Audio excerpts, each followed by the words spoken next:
So thank you very much. I think we'll move straight on to the lunch symposium. I wonder whether there are some slides to be shown. For CMA points, please use the event app to scan this. And then once the slide comes on, we can move on to the symposium.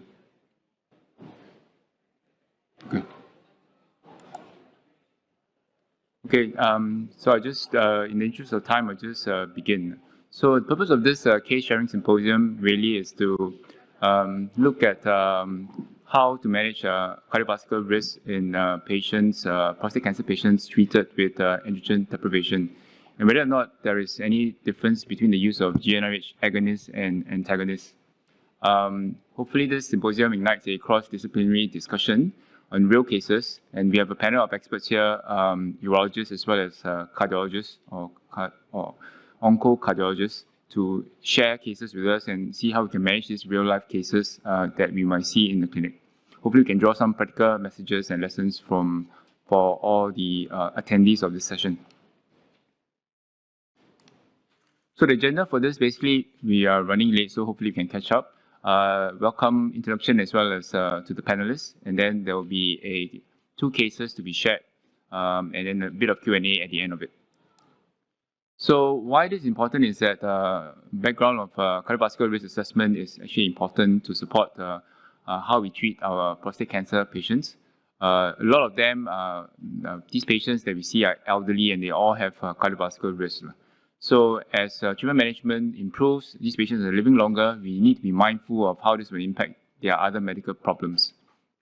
And so there are a few kind of risk assessment tools that can be used in the clinic to look at the calculation of baseline cardiovascular risk. And I think the experts will go through it later on as well. In NCC, what we use is that we use an adaptive workflow where we stratify patients into low, medium, and high risk. And that will tell us how to manage these patients either by ourselves or perhaps more regular monitoring, or when we should refer to our friendly cardio-oncologist to manage problematic patients.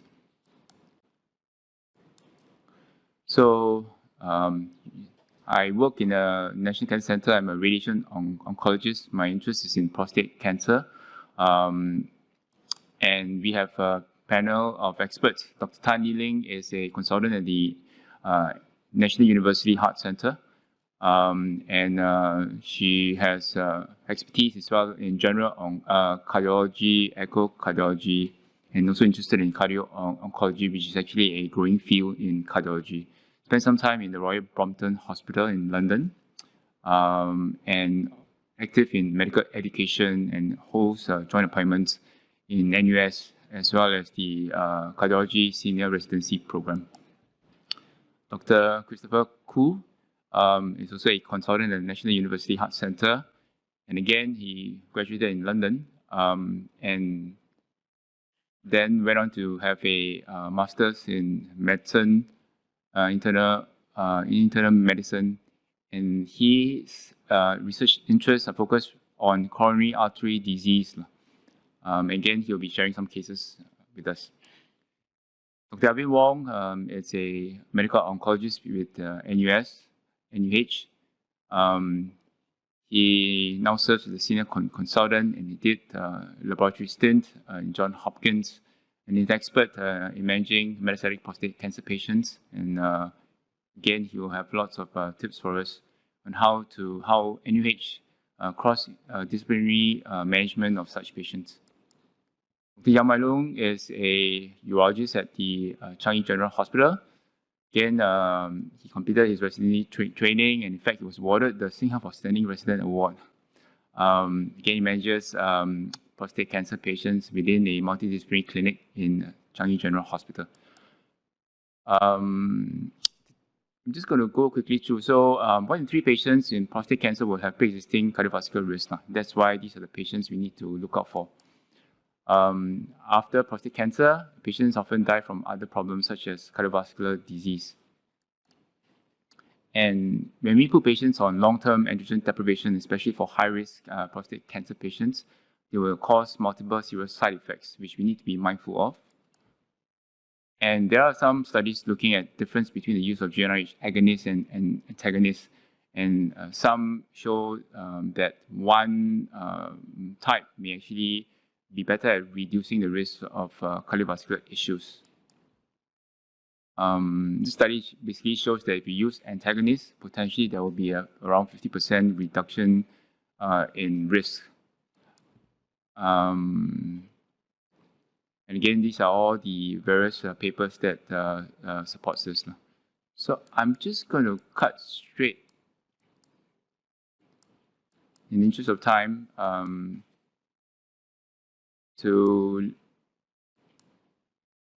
talk about some of the trials they have. So PRONOUNCE has been recently published, and in that trial, they were looking specifically at the use of antagonists. In that, they used deglorelix comparing to agonists. And in fact, it didn't show any difference. But it could be how the trial is being conducted. But I think within individual management of patients, we do often see there are some subtle differences, and perhaps in the case study, that will allow us to distinguish them. We all know the cardiovascular risk with hormonal agents.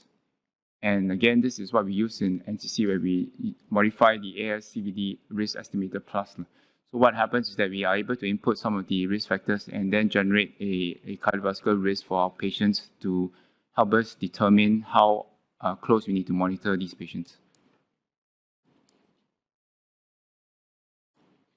And that's what it looks like. And again, this has been discussed previously. The low-risk cancer patients, low-risk cardiovascular cancer patients, we will manage on our own. The moderate risk, we definitely have to monitor them more closely, optimize some of their risk factors. And for the high risk, we will then need to refer them to our cardiologist to co-manage these patients.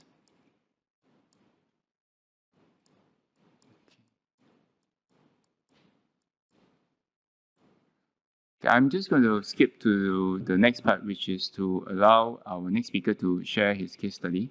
I'm not sure which is the next one.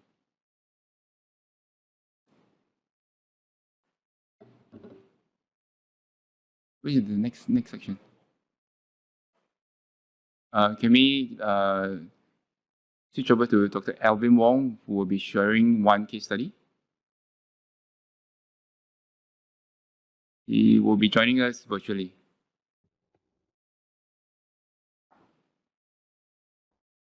Alvin, we'll be looking forward to your case sharing. Hi, Jeff. Thanks. Can I have my slide? So thanks, Ferring, for sponsoring the symposium and organizers of UROFAIR for inviting me. It can be scary sometimes. In prostate cancer, we don't often have the same sort of presentation or what appears as a scenario as when starting chemotherapy, for example, or even other kinds of cancer drugs, TKIs and all that. And starting hormonal therapy may seem very innocuous, but I think we're more aware now of cardiovascular risks. And if you've had a patient through an AMI out of seemingly nowhere when he's just on ADT, for example, then it makes us think again. So I've been asked to present a case of an HSPC before starting treatment of a high-risk patient. Next slide. This man is a typical profile, 70 years old. He had history of IHD, fairly well controlled. I mean, not very uncontrolled kind of risk factors, but nevertheless, he had been stented, as we shall see later. He presented with prostate cancer in March 2020. Lower urinary tract symptoms, the PSA was 70. And nodal disease, the primary was large, it was invading the seminal vesicles, he even had rectal symptoms, low volume bone mass on bone scan. And he was initially not keen for treatment, not for non-cardiovascular toxicity reasons. Right? So, and then he began to develop some symptoms of chest pain, which we initially were not sure whether it was typical or atypical. Next slide. So I sent him to our oncocardiologist, right, who very expertly assessed him, and his cardiac history was as such: about more than 10 years prior, he had non-STEMI, and the cardiac cath showed mid-LAD disease, as well as a full occlusion B1, and so he had PCI with stents to the mid-LAD and B1. Subsequent echo was adequate, and he even had a repeat MPI about 3 years prior, which just showed infarct with good LTEF. So, however, he had symptoms, and initially the cardiologist was not sure also whether this was atypical or not. However, he declined a repeat nuclear assessment, and since he was not keen for treatment anyway, we observed him. The cardiologist very expertly tweaked his medication, so optimized the medical therapy. But his prostate cancer symptoms got worse. The PSA went up, he had rectal symptoms, he did another CT scan, it showed enlargement of disease. So obviously we needed to treat him at some point. So in discussion with the cardiologist, and by that time a repeat nuclear scan was done, which showed actually a reversible defect. So here we have a very high risk patient with symptoms, with abnormal MIB, and we're about to start him on ADT. So the dilemma of which ADT to start, we don't have relugolics, which is obvious quick answer. It's also very expensive to bring in.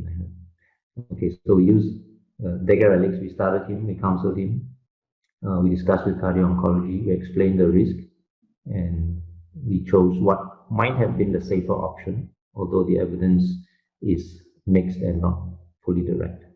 And so we started him. Thank goodness his symptoms improved, even his chest symptoms improved, and he had very close follow-up with the cardiologist. Assessed him, did a 2D echo, and thank goodness everything improved. And then we came to the point where we had to decide to add on the early novel hormonal agent. So in this case, between weighing the evidence of abiraterone versus enzalutamide, we decided on enzalutamide. Even then, we didn't give him the full dose. So we added enzalutamide. He safely continued on that, and his cardiac assessments were fine. He was assessed very closely by the cardiologist. And we are here. You can see on the last slide, which I have, his response was pretty good, and he was more than a year out. And when we reach the stable phase, then the next question is whether to save him the monthly injections, and but we decided and convert to a long thing. But here we decided not to rock the boat. So here we are. It's a good result, a high-risk patient with the use of monthly degarelix and enzalutamide. The patient declined local RT. And that's my case. I hope to hear from the whole panel later. Thanks, Alvin, for the case. Maybe just take a break and ask whether there are any questions from the audience in management of such patients. Do any of you come in contact with these patients, and what would you do? So maybe I'll start by asking the cardiologist whether or not you notice any difference in terms of toxicities for the primary ADT versus the novel agents. It's been shown that sometimes the use of these novel agents are also associated with cardiovascular issues. Do you have any advice for non-cardiologists as what to look out for and how to manage these patients? Hello. Hello, can you hear me? Yes. Thank you for your question. I was the one who managed this patient with Dr. Alvin, and I'm glad that he's actually well so far. So I think your first question was to ask whether in our practice we see any of these adverse cardiac events. I mean, most of the patients who come to our clinics already either have a cardiac event. So, I mean, in terms of the numbers we see, I do not know. Because you may have more patients or see a lot more patients that are doing well and just doesn't come to our clinic. And I think the main thing that we advise to the urologist or whoever is managing such patients is that you have to ensure that their cardiovascular risk factors are well controlled. especially if they're high risk, meaning that they are already known or diagnosed with pre-existing cardiovascular disease. Ensure they are well controlled, screen them regularly, and for those who are not known to have cardiovascular disease, then you should be on a sort of a watchful eye, looking out for any potential symptoms. And when we mean cardiovascular disease, it is not just the heart. So it can be atherosclerotic disease affecting the heart, the brain, meaning previous strokes or previous TIAs, or even a peripheral arterial disease, because it's just all the same atherosclerotic process. We have a follow-up question. Are there any patients that you would say that we shouldn't be giving androgen deprivation to? Or all patients can be managed as long as they are closely watched by the cardio-oncologist?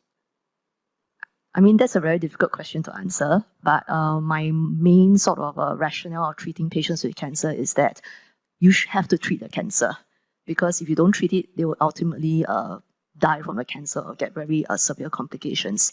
So our role from the cardiology side is to support the oncologist so that the patients can successfully complete their whole cancer treatment without any complications. So I would say if the patient needs the treatment, give it to them. But if there are really very severe complications or side effects, then I always ask them, is there an alternative treatment that will give just as good a result and is safer to the heart? And if there is that option, go for that option. We asked the urologist, what about surgical castration? Do you think that is a safer option? Surgical castration is definitely actually superior, and it works as actually the quickest way of castration.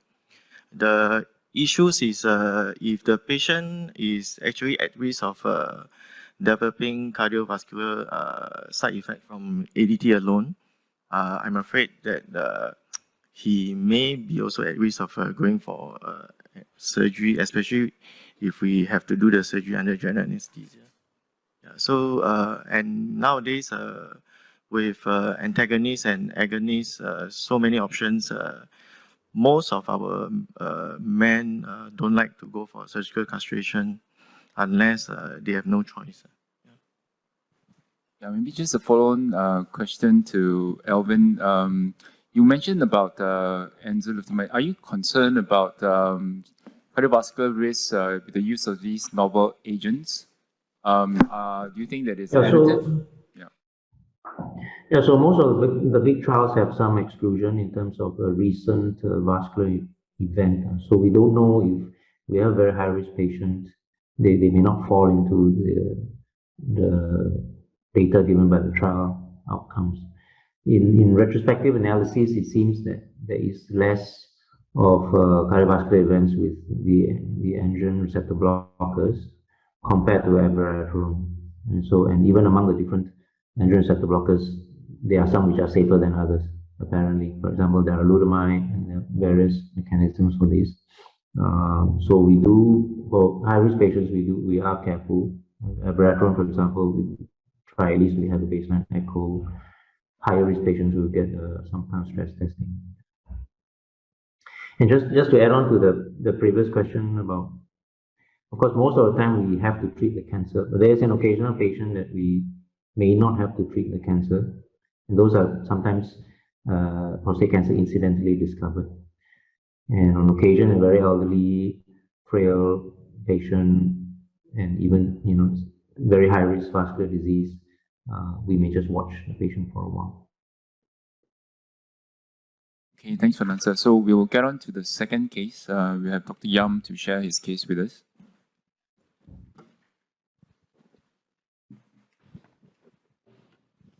Okay, good afternoon. Let's just go to case study number 2. So this is a real patient, 85-year-old man. He presents with urinary retention with IDC inserted by the A&E. So his past medical history, diabetes, hypertension, hyperlipidemia, and some chronic kidney disease, all of which are actually pretty much quite well controlled with medical therapy. His examination shows heart nodular prostate, and the PSA was 429. So I did an MRI prostate for him. This shows Pirates 5 lesions on both lobes, T2 hypointense lesions here.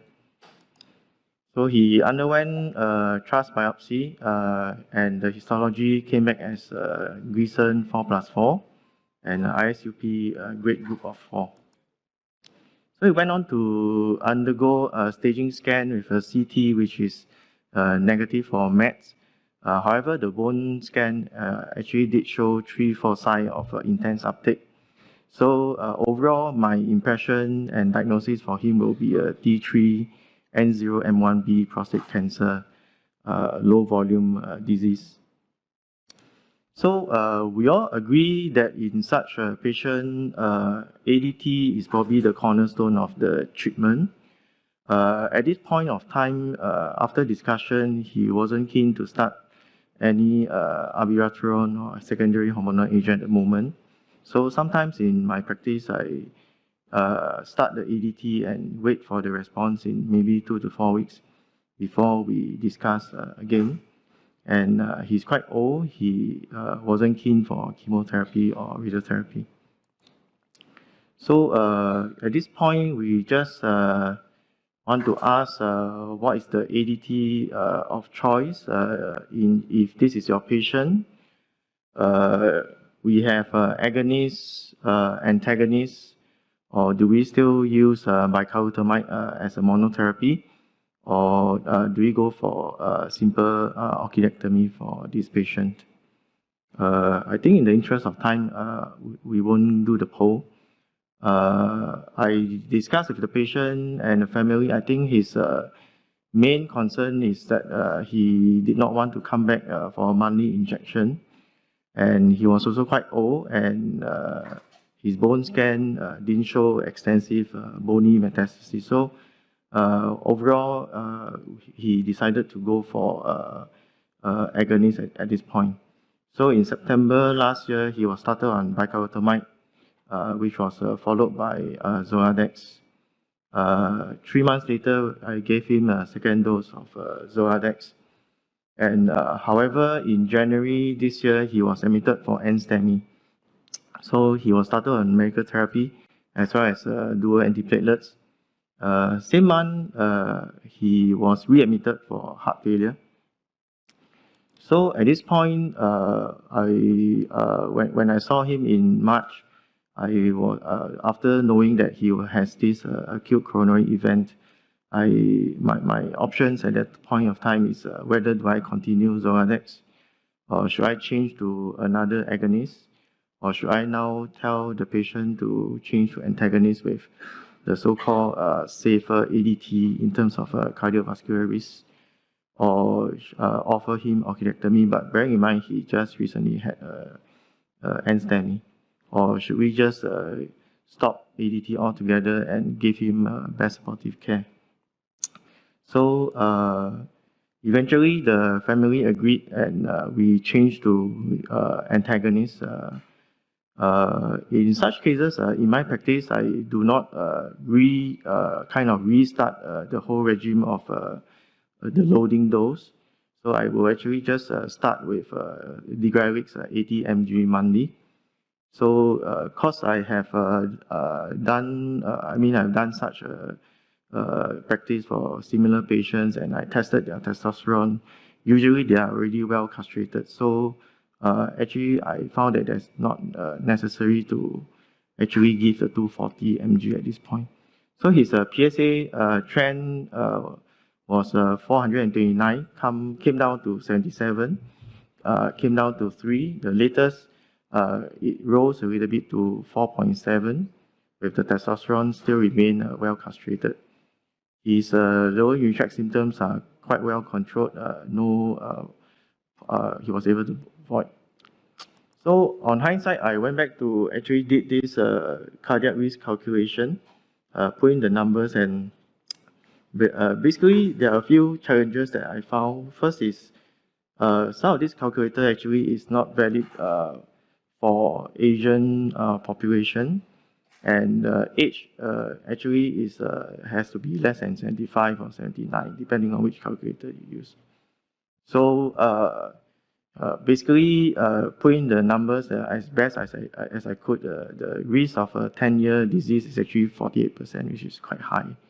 But if we can optimize the cardiac risk, the risk will come down to about 18%.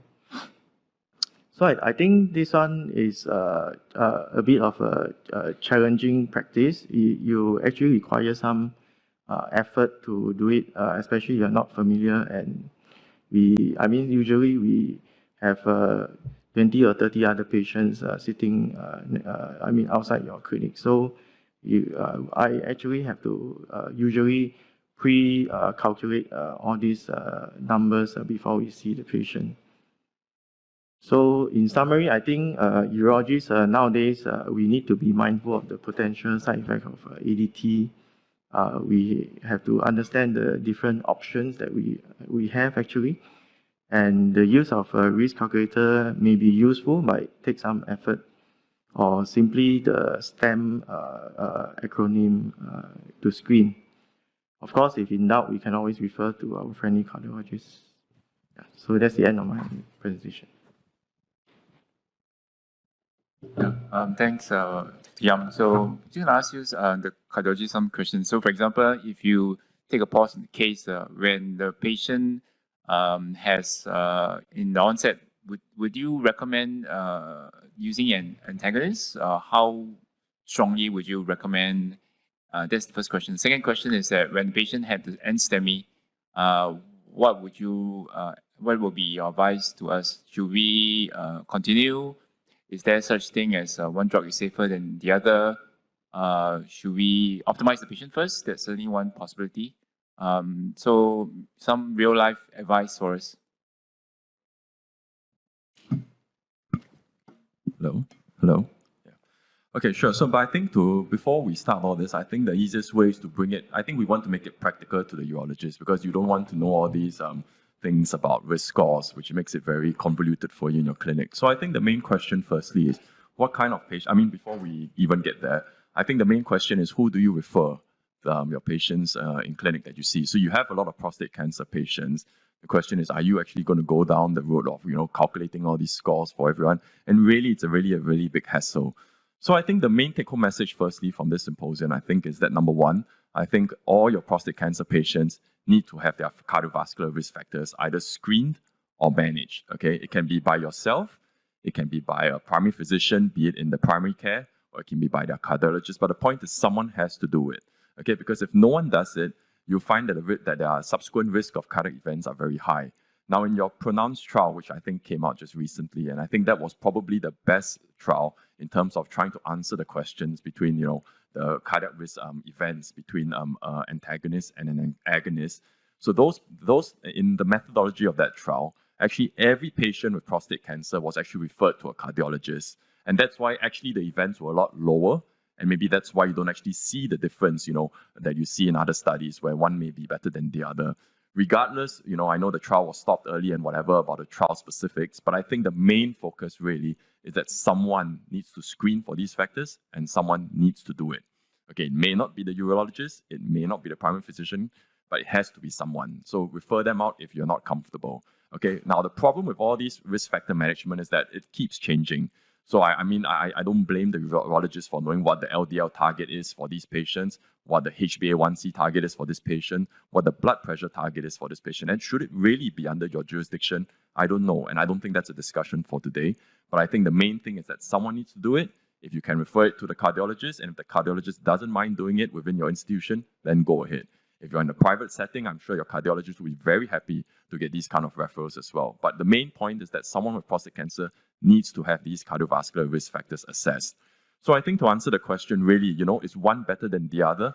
I think, the evidence is not clear yet because, we still are lacking RCTs. But if you're going, by observational trials, I think there is this signal that maybe the antagonists are probably that much safer a little bit, or at least there's that signal compared to the agonists. So I think in our practice, at least, and this can vary between institutions because the evidence base isn't really that strong yet. But I think from our practice, if someone is deemed to be of high risk, I think, and if there isn't much interference in terms of the efficacy of the treatment, then I think from our end, we'll probably recommend an antagonist over an agonist. And the question is, what really is a high risk kind of patient? So I think a high-risk patient can be using these kind of various scores, which can be a real hassle to use. But I think if you're fed up with scores, which we all are in clinical practice, then I think a simple way to think about it from a urologist will be that if the patient has had a previous cardiac event, so a previous stroke, a previous MI, or has had a previous stent put in there, then that by definition puts him at high risk regardless of when that was, okay? The other thing is that if you put him down for all these risk scores and you get a risk of, let's say, that something that's something that's predictive of a high risk, then I think that can also be considered as high risk. And if you feel the need to actually refer to the cardiologist, we're always more than happy to take it. And I think in these situations, we'll probably recommend an antagonist over an agonist, at least with the current evidence. Now, in someone who's had a recent NSTEMI, now that's probably the highest risk you can get. And I think in someone with the highest risk in this case, I think again, we will probably recommend again an antagonist over an agonist.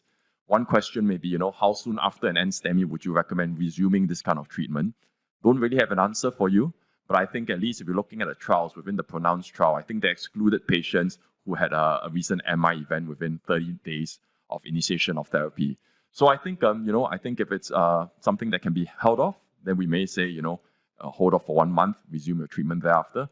But I think if it's something that needs to be urgently continued, then from my end, I think it's always a discussion between the urologist. And I think the other thing that I want to impress onto everyone is that medical therapy for coronary artery disease is actually very successful. So I think the important thing is really prevention, and that's something that we tend to overlook. But I think that's really the key message for today. Yeah, thank you, Chris. I think that's very well said. Are there any questions from the floor?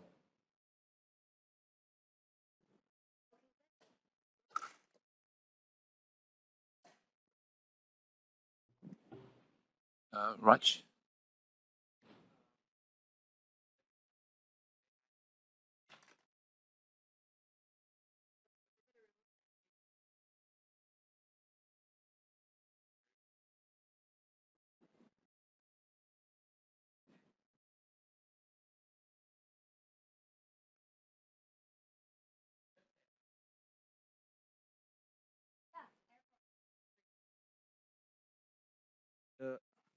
Hello. Yeah. The first is that I noticed that we didn't speak much about intermittent ADT.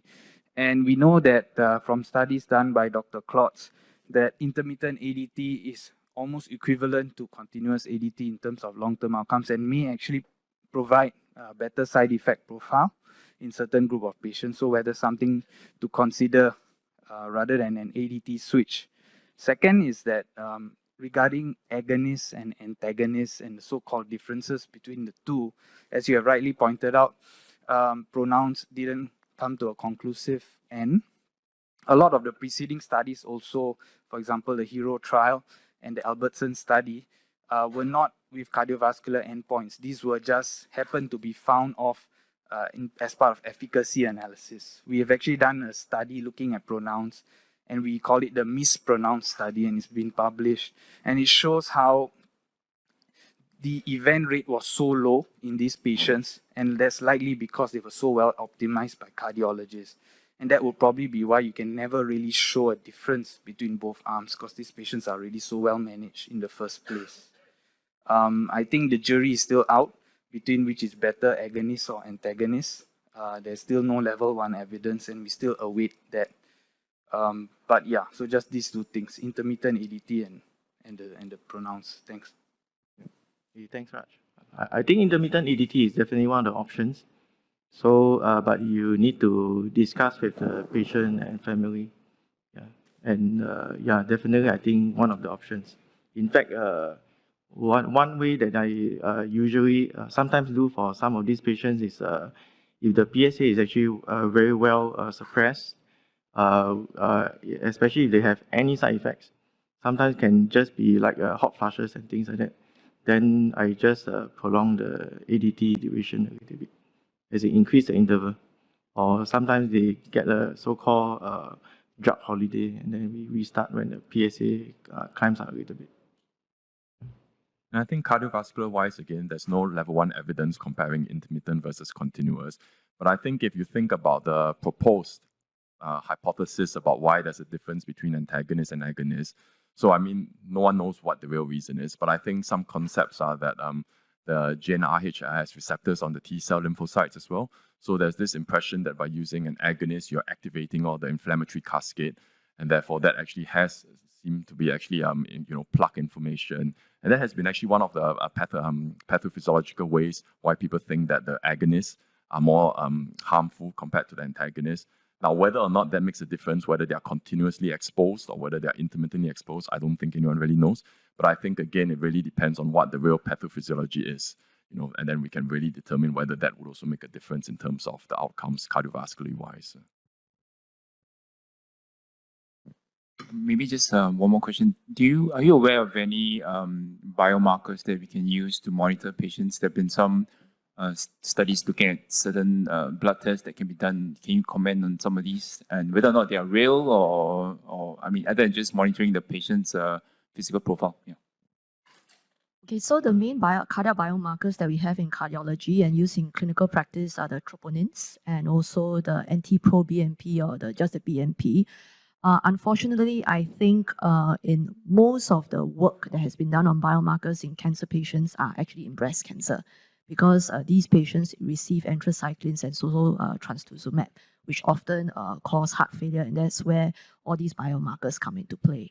So the work of biomarkers in prostate cancer isn't that great, but it's always, for most cancer patients, I usually tell them if you have a baseline set of cardiac biomarkers, that would be very useful because you never know what kind of cardiac side effects does all these cancer therapies cause. So I know all the prostate cancer therapies usually cause like MIs and things like that. So having a baseline troponin will help, especially if some of these patients or most of these patients may have a renal failure. And you do know that patients with renal failure always have some mildly elevated troponin. So if you have one baseline troponin, which is elevated, and if subsequently down the road, your patient gets some sort of non-specific chest pain, breathlessness that you do not know whether is it truly cardiac in origin. And when you do a troponin the next time and it is markedly elevated compared to baseline, then that raises alarm bells and sort of makes you hunt whether or not this patient has a cardiac event. Maybe just one more question also, if there are no other questions. Is there a relation in terms of duration of ADT use? For locally advanced prostate cancer, usually we say that patients should be on androgen deprivation for 2.5 years to 3 years. Recently, there have been some data to cut that down to 1.5 years or 18 months. So is there a dose relationship to cardiovascular risk? So as far as I know, nothing concrete. But I think logically you would think, even by default, even if you weren't on therapy, someone who's on therapy, as he gets older, with the usual cardiac risk factors, he's bound to be at higher risk of an MI as well. So I think that at this point, no concrete evidence. And I think one main thing that we want to really highlight is that as cardiologists, while we get worried about all these, now we're telling you about the risk of an MI with agonists or antagonists. I think the main message is really not to change your cancer therapy just because of these hypothesized risks. I think you really need to focus on the efficacy of your therapy first. The rest of the things we are here to handle, or the rest of the things we're here to support, we are here to optimize. But I think ultimately the main choice of therapy should be really driven by your cancer outcomes. I think these are important things to know, but these are things that can be optimized and can be managed. So I think the main thing from our end is whatever you think is best for the patient cancer-wise, I think that should be driving your decision really. Okay, any last words from you, Alvin?